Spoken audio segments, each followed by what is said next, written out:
কদম রসুল দরগা নারায়ণগঞ্জ জেলার একটি অন্যতম দর্শনীয় স্থান। দরগাটি নারায়ণগঞ্জ জেলার বন্দর উপজেলার নবীগঞ্জে শীতলক্ষ্যা নদীর কূল ঘেঁষে অবস্থিত। ধারণা করা হয় দরগায় রক্ষিত পাথরের ফলকের উপর অদ্ভুত পদচিহ্নটি প্রকৃতপক্ষে হযরত মুহাম্মদ সাল্লাল্লাহু আলাইহি সাল্লামের পদচিহ্ন।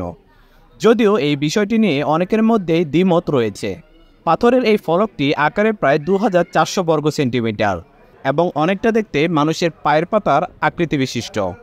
ইতিহাসবিদদের মতে মাসুম খান কুবলি নামে একজন আফগান রাজা বা সেনাপ্রধান 7ম শতাব্দীতে এই নিদর্শনটি একজন আরব সওদাগরের নিকট থেকে সংগ্রহ করেন।